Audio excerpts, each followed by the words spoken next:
Welcome back to the details. President Abdel Fattah al-Sisi held talks on Saturday with visiting Eritrean counterpart Siasi Afwerki, as both leaders discussed a number of issues of mutual concern, as well as ways to boost mutual cooperation in various domains. Here are more details.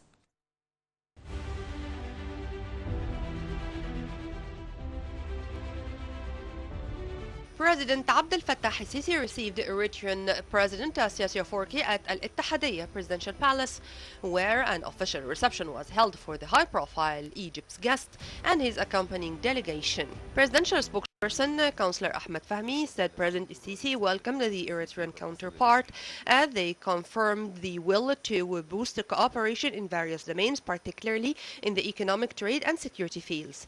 The talks focused on stimulating trade exchange between the two countries and enhancing investment flow through supporting the presence of Egyptian companies in the Eritrean market, where Egyptian companies have relative advantages and accumulated expertise.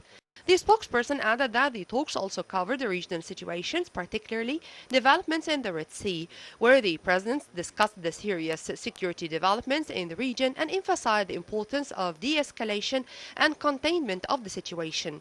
They stressed the need for an immediate ceasefire in the Gaza Strip to pave the way for full and sustainable humanitarian access to the sector and to initiate the two-state solution process for the establishment of an independent Palestinian state with Al-Quds as its capital, according to internationally recognized references. Furthermore, the presidents discussed developments in the Horn of Africa, agreeing on the necessity of respecting Somalia's sovereignty and supporting it in rejecting all measures that diminish this sovereignty. The situation in Sudan was also addressed, with both leaders emphasizing the importance of continued joint efforts between Egypt and Eritrea within the framework of the neighboring countries' process to find serious solutions to the crisis that lead to a ceasefire, thus ending the humanitarian suffering of the brotherly Sudanese people and meeting their aspirations for security, stability and development.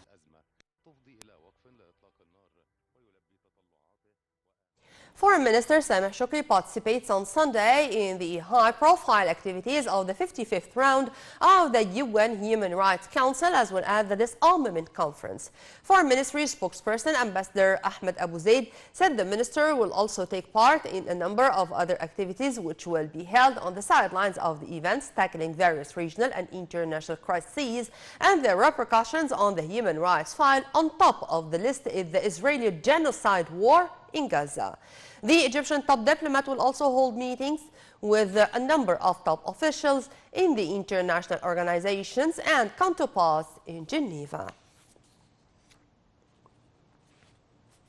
The Health Ministry in Gaza said Saturday that at least 29,606 people have been martyred in the Palestinian territory since the start of the genocide Israeli war on October 7th.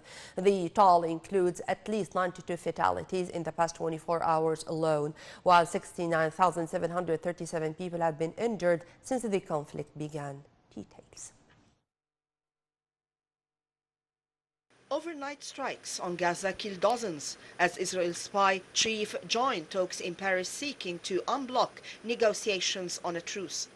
The negotiations come after a plan for a post-war Gaza unveiled by Israeli Prime Minister Benjamin Netanyahu drew criticism from key ally the United States and was rejected by Hamas and the Palestinian Authority in the occupied West Bank.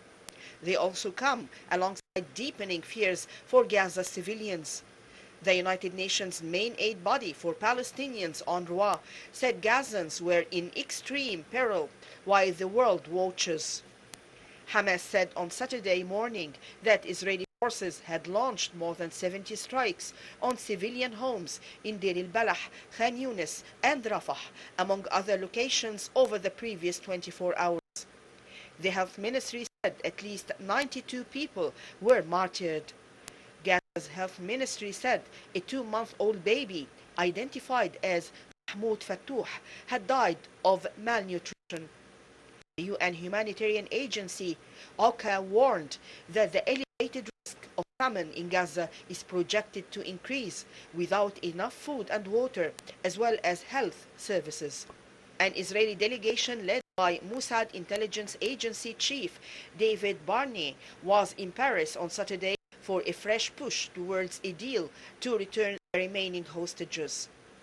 Barnier would be joined by his counterpart at the domestic Shin Bet security agency, Ronin Bar, Israeli media reported.